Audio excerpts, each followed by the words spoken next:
Olá, este é o Papo CDL da CDL de Florianópolis, para levar informação e conteúdo para associados, empresários e toda a sociedade. Eu sou Jéssica Chieli, vice-coordenadora do CDL Florianópolis, e estou aqui com duas convidadas muito especiais hoje. Patrícia Fernandes, que é diretora da Elephant Skin e ADVB, proprietária da Origem, com experiência nacional e internacional no desenvolvimento de estratégias comerciais e posicionamento de marca. E Luísa Gutierrez, jornalista e colunista, que vai engrandecer ainda mais a nossa conversa, com seu conhecimento amplo e a sua vivência em Florianópolis e internacionalmente também. Vamos falar hoje de um tema que está cada vez mais em alta nas mais diferentes áreas de atuação.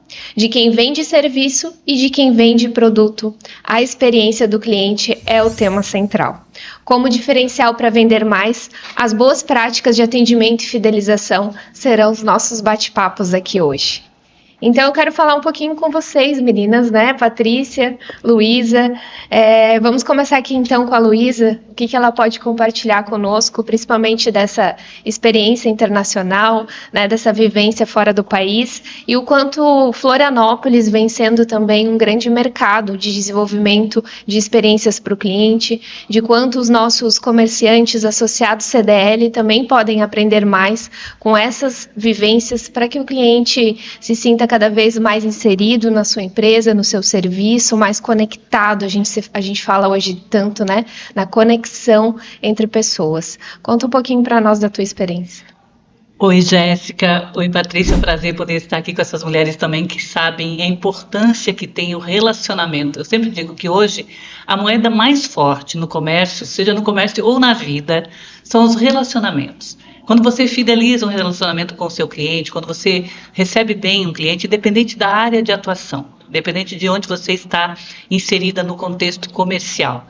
Hoje nós somos venda, o dia inteiro nós estamos ou vendendo a nossa imagem, ou vendendo um produto, e hoje eu tenho uma vivência de CDL, acompanho CDL há muitos anos como uma instituição que sempre se preocupou em preparar os lojistas de um modo geral, os comerciantes de um modo geral, com essa pegada de chegar até o cliente. Hoje muito mais ainda, muito mais atuante. Eu percebo a evolução com relação às mídias sociais, com relação aos eventos como este daqui, em que vocês estão realmente preocupados em trazer inovação, em trazer a competição que nós temos no mercado do dia a dia, que não basta só abrir uma porta no comércio, não é, Patrícia? Não abrir uma agência de publicidade, ter um mote, ter um produto para ser lançado no mercado, se por trás de tudo isso não houver um acompanhamento severo, não tiver uma cobrança diária das nossas pessoas. Porque eu digo uma coisa, eu tive uma vez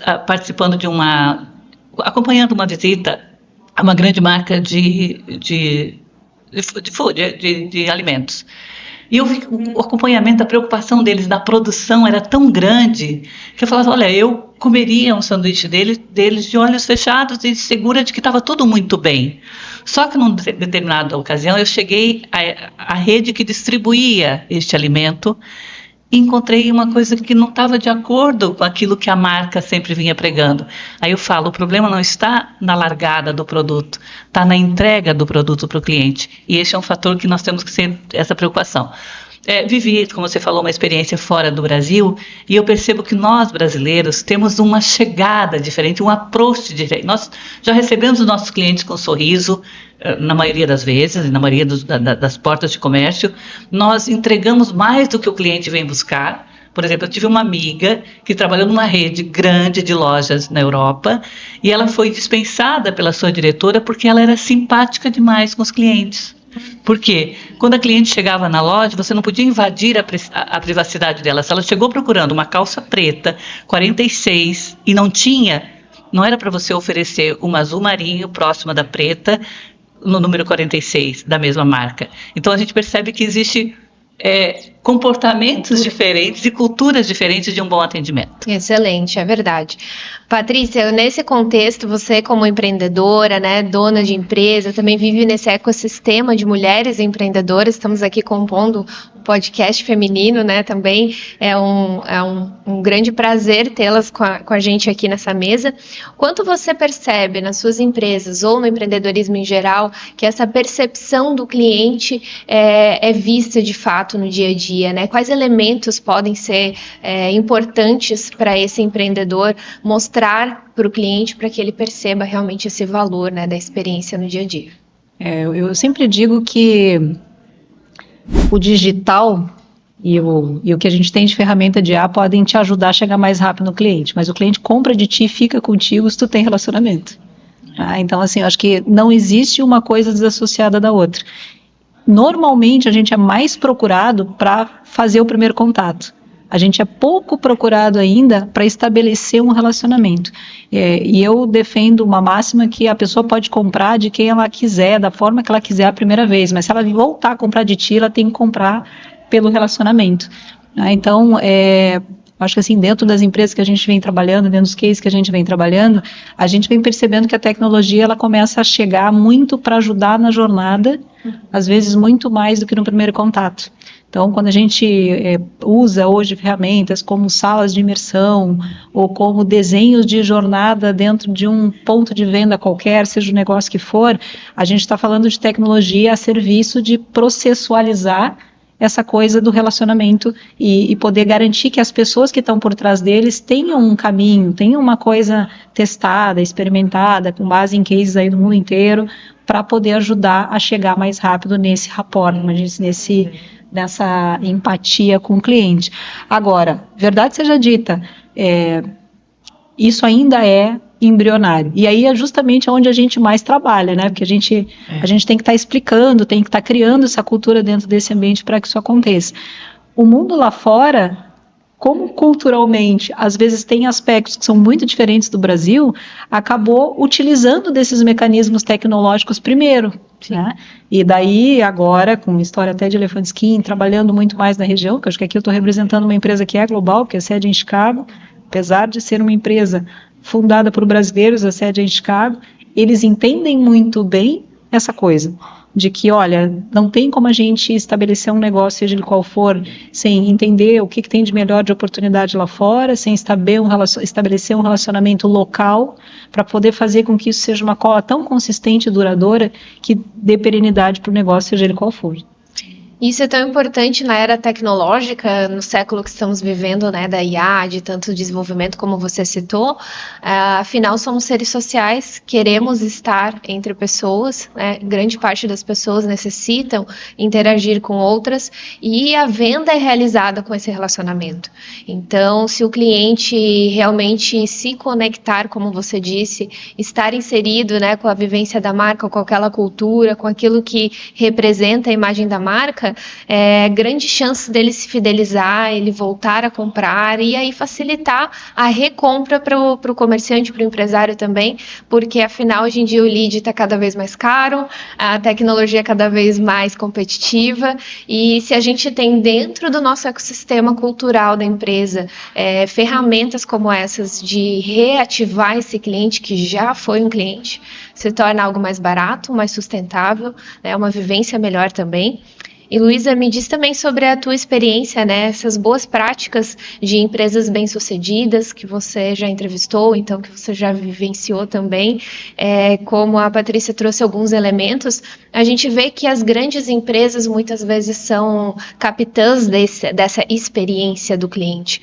Mas para o pequeno empresário também, né? Para esse microempreendedor, aquele que desenvolve um negócio local próprio, como trazer essa experiência também para o cliente? Esse termo hoje tão bonito de culturalmente nas grandes empresas se apresentar, mas como traduzir para o dia a dia, para o pequeno empreendedor, para que ele exerça isso de fato? Olha, eu vou citar um ditado que é antigo, mas que diz assim, que o olho do dono engorda o boi. Né? Eu acho que quando você abre uma empresa, independente do seu processo de abertura de uma empresa e o foco e o seu nicho de mercado, É importante que quem está no comando, e isso a Patrícia também pode nos depois ajudar aqui com esse conceito, quem está no comando não pode perder o olhar do todo. Nós hoje vivemos uma experiência de globalização, as concorrências estão cada vez mais fortes, os sites de venda online, essa coisa toda, isso cresceu muito e acabou pegando uma certa comodidade do cliente, né? O estar em casa e comprar pela internet, essas coisas todas, elas têm que exercer no varejista, em quem está com a porta aberta para receber o público, uma outra linha de conduta. E a linha de conduta se você tem uma tradição de bem atender, e você já vem aí, muitos herdeiros de empresa, né, Patrícia? A gente está lidando hoje com a nova geração, que são herdeiros de comércio tradicionais, que querem inovar, e é justo e é bom que inovem, mas eles não podem perder a essência lá, da raiz lá. Não é como meus avós atendiam, mas por que eles chegaram a essa fidelização? O que trouxe? A confiabilidade, o respeito pelo cliente, essa coisa do relacionamento, do voltar, porque voltou, porque foi bem atendido. Eu acho que hoje, apesar de nós termos uma série de ferramentas ao nosso dispor, o comércio ter hoje uma série de recursos para utilizar, nós não podemos perder a essência do fator humano no atendimento. Eu não sei se a Patrícia concorda com isso, mas eu acho assim, humanizar os atendimentos, para que as pessoas também não se sintam, eu fui atendida de uma forma tão... Eu, por exemplo, inclusive eu gravo, olha a utopia aqui, eu gravo textos, hoje para uma empresa de São Paulo, eu gravo áudios que são utilizados em IA dos atendimentos de banco. Então, assim, é uma forma de fazer as cobranças de uma forma eletrônica, pela automação. E aí, quando eu estou gravando aqueles textos, e a produtora que me mantém os textos para me gravar, ela diz assim: olha, mesmo que você esteja falando de um assunto que é delicado, sorria ao falar. Porque quem está ouvindo no telefone, ele tem que entender que a sua aproximação está sendo simpática, está sendo suave, mesmo que você esteja cobrando um cartão de crédito que está atrasado há um ano. Então, assim, essa humanização, mesmo com os recursos que a gente utiliza de toda essa inovação tecnológica, nós não podemos perder o foco na humanização. Porque as pessoas também estão cada vez mais calejadas, às vezes, com uma ligação que é robótica, com aquilo que é repetitivo, nem atende mais, se distancia da ligação. Sim. E a ligação para o vendedor também é tão necessária, tão humana, ligar, conversar, entender a dor do cliente. Então, Patrícia, nos complementa aqui o que você entende que a tecnologia pode ajudar nesse sentido, né? Ser nossa aliada, que ela não se torne realmente um robô, traga essa humanização necessária, mas que seja uma aliada para facilitar a experiência do cliente, o dia a dia da venda. A gente acabou de falar aqui uma questão, e até no painel anterior a gente comentava sobre isso, né? Muita gente fala em tecnologia, mas não fala como é que eu começo a usar esse negócio, né? Então, a forma de começar, para quem é pequeno e médio, ainda é da forma mais simples, que é começando por quem a gente conhece, que é falando com as pessoas olho no olho, e a gente sabe que, com o tempo, vai surgir a oportunidade, né, de uma conversa mais direta, seja porque a pessoa foi comprar, seja por um acaso. Estava conversando com a Luísa aqui fora, a Luísa já divulgou matérias sobre mim e a gente não se conhecia. Eu tenho certeza que no momento que ela for falar de novo a meu respeito, ou eu dela, a forma como vai se falar é diferente. E o mesmo não acontece diferente quando a gente está falando de uma relação comercial. Sim. Né? Quando a gente está atendendo um cliente, se a pessoa conheceu pela internet, é o relacionamento próximo que vai fazer com que aquilo vire uma preferência, né, de compra. E aí, o que a gente tem de tecnologia à disposição? As tecnologias, elas hoje ainda ajudam muito mais para esse primeiro contato do que para o restante. Tá? Agora, sim, já existe muita coisa focada em como eu continuar essa jornada. Tá? Olha, quando é a hora de eu levantar o telefone e dizer para o cliente: fiquei muito feliz de te ter aqui comigo. né? Eu já tive uma experiência de um cliente, por sinal, uma empresa aqui de Florianópolis, em que a gente criou uma regrinha muito simples dentro da base de dados dela, disse, olha, se o cliente fechar uma compra, porque vai fazendo várias pequenas compras, se o cliente subir muito o ticket médio, dispara um flag. Eu disse, aqui é a hora do dono da empresa ligar para o cliente e dizer obrigado por confiar em mim. Ele não vai ligar para todos, mas a tecnologia vai ajudar ele a dizer quais são as prioridades, seja qual for a estratégia que ele queira aplicar dentro desse contexto. E, gente, sabe o que acontece? Esse cara fala para mais 10 que recebeu a ligação do dono para agradecer pela confiança. É um negócio tão simples. O que custou? Nada. Um filtro no Excel. Uhum. Né? Um controle, uma métrica. O foco. O foco. Essa coisa do lead, do acompanhamento, me fez agora retornar uma experiência que eu tive em Portugal, que eu trabalhei no mercado imobiliário. Primeiro eu trabalhei mesmo como corretora, como consultora, como chamam lá, de uma grande marca, e depois eu passei a ser recrutamento e seleção. Mas quando eu atendia clientes que eram compradores ou clientes que estavam em busca de um imóvel para arrendar, e eu só fiquei nessa área durante 1 ano, eu vi a importância que tinha a fidelização e o acompanhamento. Era saber que naquele dia que aquele cliente que comprou contigo um apartamento, ele poderá estar te referenciando para vender para um parente, ele pode estar surgindo um lançamento, você tem a obrigatoriedade de informá-lo que tem uma coisa nova, que está surgindo uma oportunidade nova de negócio. Então, assim, isso me provocou muito uma área que eu nunca tinha trabalhado. E quando fui trabalhar, então, como recrutamento, eu passei a usar a mesma regra que eu utilizava para venda de imóveis para captar corretores da concorrência. Então, porque você tinha que estar atenta ao que aquelas pessoas estavam fazendo, por que eles estavam acontecendo, por que eles estavam ganhando prêmios na marca concorrente e tentar seduzi-los a vir para a nossa marca de uma forma... E isso é legal, porque você exercita isso, né, Patrícia? Assim, no dia a dia, quando você está nessa área, você está com contato com o cliente, seja ele um cliente de qualquer área que nós estivermos atuando, esse lead, esse acompanhamento, esse estar de olho no Excel, que é uma coisa simples. Se você estabelece para a sua empresa que eles têm uma base de dados e que essa base de dados é a fonte, é da onde eles vão buscar o fomento para manter a sua clientela ativa. E especialmente nas vendas chamadas high ticket agora, ou de alto padrão, como você citou, é essencial entender o que o cliente procura, quais são as dores e desejos dele, para que, não imagina falar de uma situação totalmente desconexa na hora da venda, pode ser frustrante para ele, como pode ser também a perda da venda. Eu sempre digo assim, tudo começa pela forma como a gente compra. A gente sabe o que a gente gosta e o que a gente não gosta. Se tu recebe 500 ligações de tentativa de venda de uma operadora, às vezes, de telefonia, que tu não te cadastrou, muito provavelmente não vai ser a tua primeira opção na hora que tu for comprar alguma coisa. Então, tudo tem um limite. E eu acho que agora esses limites estão modificando. Né? E agora me conta como usuária, Patrícia, como na cadeira de cliente, o que você gostaria de receber numa abordagem de WhatsApp, por exemplo, ou que você não gostaria? O que é invasivo, o que é interessante fazer nessa experiência de abordagem, nesse primeiro momento, né, como cliente? Eu te digo que até no eletrônico, quando eu percebo que tem uma empresa que usa inteligência artificial para personalizar o que ele está me dizendo, eu digo, Patrícia, percebo que tal coisa é de um assunto de seu interesse, né? Eu disse, deixa eu prestar atenção nesse cara, porque ele não está fazendo o que todo mundo faz. Ele parou para estudar a pessoa com quem ele estava entrando em contato. Eletronicamente, sim, ninguém é bobo, mas ele faz isso de uma forma um pouco melhor.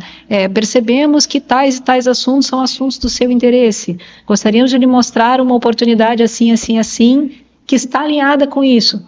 Cara, o cara estudou para fazer isso. No mínimo, para entender como é que ele chegou naquela conclusão, eu vou querer conversar com ele. Até porque o canal de WhatsApp a gente não pode usar como spam, né? Soltar informações padrão. Regras, né? Essa personalização, chamar pelo nome, entender minimamente o que interessa. A tecnologia traz essa métrica. Eu me lembro de uma vez, Jéssica, que eu recebi um currículo. Eu prestava serviço para uma empresa de produtos de higiene, limpeza, etc. Tinha várias linhas, inclusive linha sabão em pó. Sim. E teve uma pessoa que uma vez candidatou ao marketing, que ele mandou um currículo que era um saco de sabão em pó.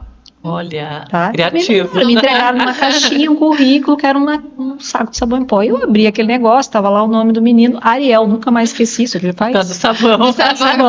né? Por isso ele usou o sabão em pó, que tinha N linhas de produto, mas ele colocou lá Ariel, aí ele colocou composição. Na composição ele colocou o que ele aprendeu com o pai, Olha, o que que ele lindo. aprendeu com a mãe, o que ele aprendeu com o irmão, que ele era casado, contou toda a história da vida dele ali no negócio, que foi quem fez ele. Né? Aí ele pegou e foi nas características, né, do produto, X tempo de experiência em tal lugar, X tempo. Cara, ele botou aquilo ali de uma forma. Bom, moral da história: o currículo correu a empresa inteira, contrataram o cara. Hoje o cara está muito bem abrigado. Se ele me ouvir, depois eu vou mandar o podcast para ele lembrar dessa história. Hoje a pessoa já está com, sei lá, seus 30 e poucos anos, na época estava começando a carreira. O que eu quero dizer com isso? As coisas que a gente vê, as coisas que a gente enxerga, elas são base. Nunca perca a tua identidade, a tua criatividade para usar isso de uma forma legal, porque é isso que vai te diferenciar de todo mundo. Perfeito. E a essência do negócio, né, a cara do negócio, ele foi se vender, ele queria Estampa de essa venda. contratação. A criatividade. O que ele gastou para fazer isso? Exato. E ele trouxe um destaque para a empresa inteira e inclusive para os concorrentes que estariam naquela vaga. Então, um case perfeito. E uma coisa que eu percebo que funciona muito, e vocês que são dessa área sabem disso, quando não fez essa pergunta para mim, mas eu vou agora assumir aqui. Hoje, por exemplo, como colunista de jornal, como detentora de 2 páginas focadas em mulheres e coisa e tal, não é aquela coisa da coluna social, mas eu acho muito bonito e muito elegante quando eu recebo um press kit que vem personalizado, sabe? Às vezes é um trabalhinho a mais que se faz, que a empresa está fazendo, é um investimento às vezes tão pequeno, mas que consegue atingir a mídia de alguma forma, não pelo material em si, não por aquilo que foi enviado, mas a forma elegante como chegou para você, a forma carinhosa como as coisas chegaram. As pessoas hoje são muito carentes de receber, né, de uma coisa humana. É diferente do que você receber um release que veio lá na tua caixa de spam e coisa. Quando você recebe uma mensagem personalizada, é interessante. Mas eu acho que as empresas, além de investir isso no marketing empresarial, também poderiam investir um pouquinho mais e atingir o cliente. Sabe, aquele cliente que já fidelizou, como a Patrícia falou há pouco tempo, atingiu R$1.000 de compra no mês, ele é um cliente 1.000, é um cliente nota 1.000, entendeu? Ele está aqui dentro. Está aqui dentro conosco. Então, assim, eu acho que as empresas elas podem avançar um pouquinho nisso, mesmo com os recursos tecnológicos e coisa e tal, mas ainda manter essa coisa nada como ter o contato, nada como ter algo para você.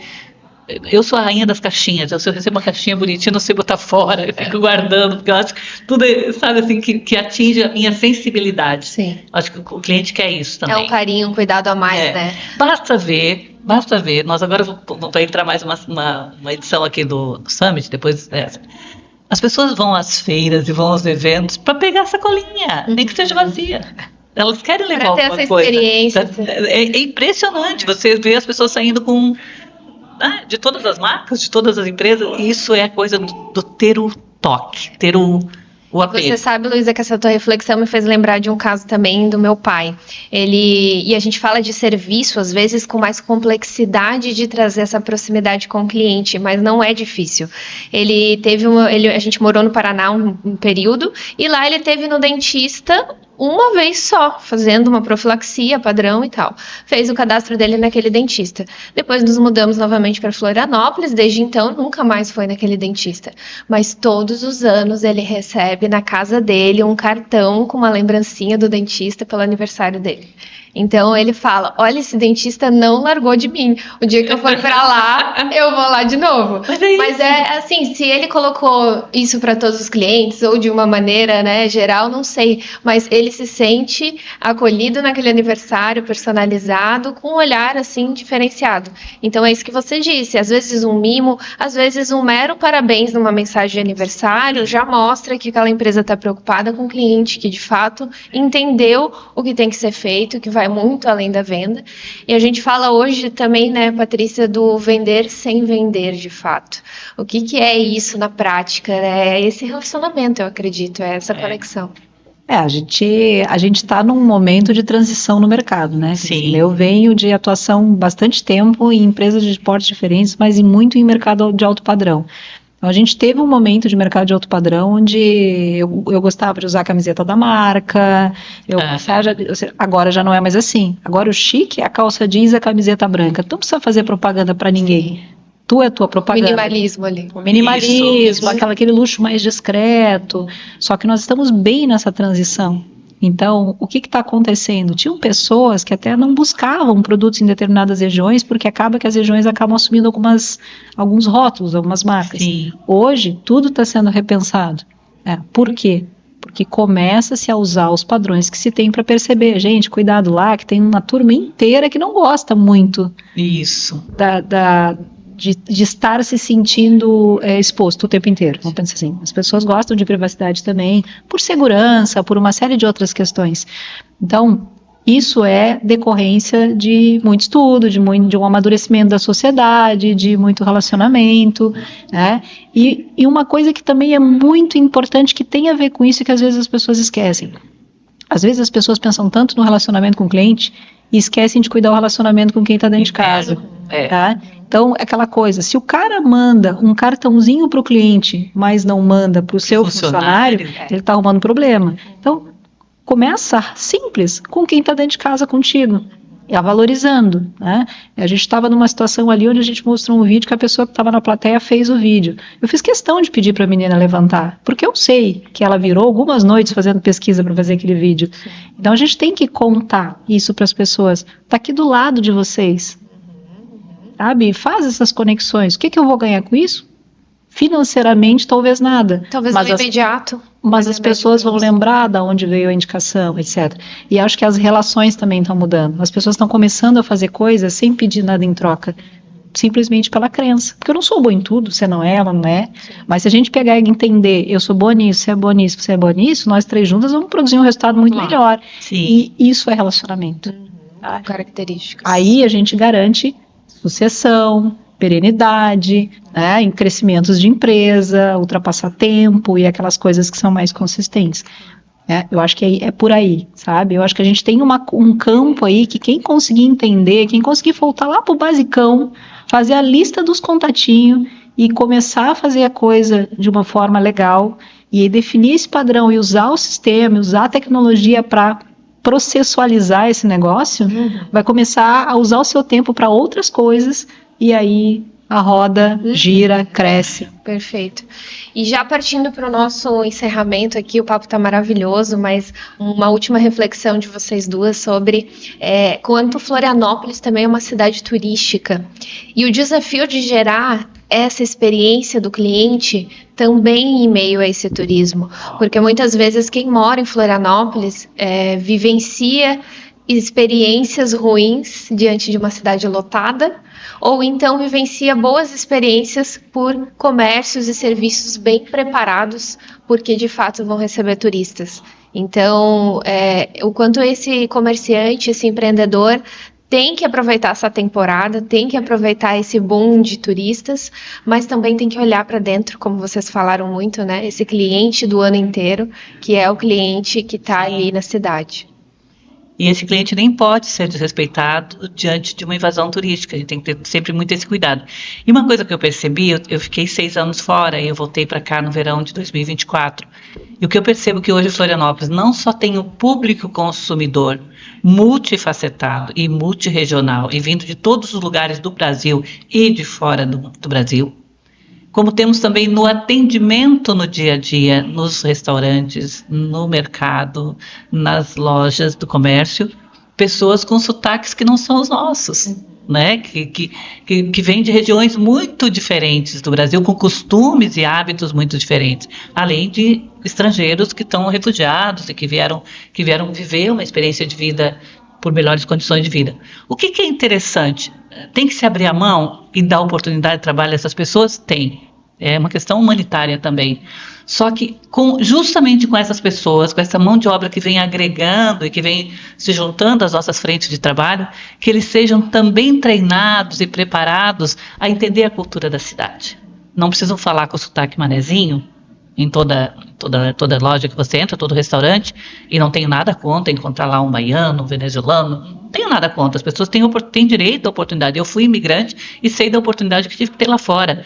Só que essas pessoas, elas têm que ser um pouquinho informadas da nossa cultura, elas têm que ser preparadas para ter o nosso, ou até que a própria empresa passe para os seus funcionários contratados o seu estilo de vender, o seu estilo de atender, o que deixou aquela loja ou aquele restaurante conhecido na cidade.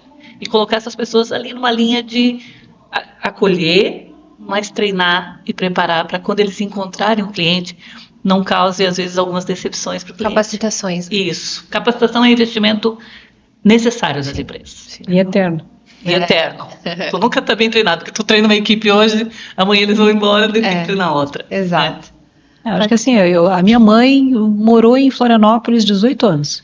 Né? Então, assim, eu tive a oportunidade de crescer e viver Florianópolis e viver Santa Catarina em momentos diferentes da minha vida. Gostei tanto que acabei vindo morar aqui, resumidamente. O que a gente vê nesse andar todo? Teve um determinado momento que Florianópolis começou a entender que a primeira coisa que a gente vende é o destino que a gente está. E a gente tem que passar isso para as pessoas que estão em Florianópolis. Florianópolis mudou muito a partir do momento que as principais lideranças entenderam isso. Agora, quem mora aqui, nem todo mundo se deu conta que a grama do vizinho não é mais verde. Porque se fosse, não tinha tanta gente vindo morar em Santa Catarina. Sim. Então, a gente precisa mostrar para as pessoas que os principais vendedores daqui do estado de Santa Catarina e de Florianópolis são as pessoas daqui. E elas têm que começar a olhar para os outros destinos e mostrar por que aqui é melhor. Por que aqui vive uma situação de pleno emprego? Por que o melhor índice de desenvolvimento humano do Brasil está aqui? Por que aqui as pessoas não param de se mudar para cá? Porque aqui quer te esconder dos gaúchos, não vem para Florianópolis, né? Essas pessoas que estão nos serviços precisam entender isso. E sempre que eu tenho oportunidade, às vezes eu vou em um restaurante, alguma coisa assim, que a pessoa, eu sou apaixonada por Gramado, porque eu tive a oportunidade de morar lá. E eu disse assim, vocês sabiam que hoje os gramadenses dão um dedo para morar aqui? Não, por quê? Por causa do clima, por causa da proximidade da praia, por causa das várias oportunidades de interação. Aqui é uma cidade muito democrática. Não, sabia. Eu disse, então posso te dar uma sugestão? Vai passar uns dias em Gramado. Não é que Gramado seja ruim, é diferente. Sim. Tem que ver aquilo que melhor se aplica e contar. Eu fico muito feliz quando eu chego num restaurante, ontem até numa hamburgueria tive essa oportunidade, e a pessoa ficou, eu gosto desse aqui, porque esse aqui tem esse ingrediente, a gente só trabalha com produtores que estão no máximo a 1 quilômetro de distância daqui. Que legal. O cara está enaltecendo produção local. Que legal. Mostrando as qualidades. O garçom. Isso aí é onde está para mim as maiores oportunidades de Florianópolis brilhar e assim Santa Catarina continuar tendo o protagonismo que tem no Brasil e fora do jeito que vem sendo até agora. Maravilhoso. E vocês falaram de capacitações, então a CDL Florianópolis também é uma grande entidade que fornece esse tipo de capacitações.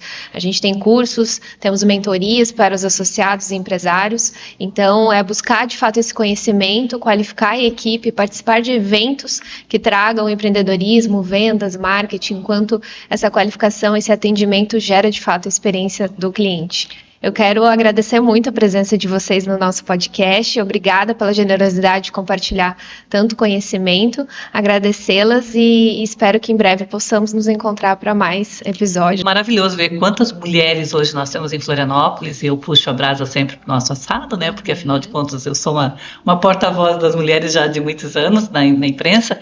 É importante ver o quanto que tem mulheres se dando em grupos de mentorias, a gente vê, sabe, que isso cresceu muito, isso é muito bom para nós. Não que os homens não tenham esse poder de nos mentorar, eles têm sim, ótimo, eu convivo muito bem com os dois lados, mas eu acho que a sensibilidade feminina, ela faz a diferença, sabe, quando o poder de percepção da mulher também, nós somos capciosas. Sim, obrigada.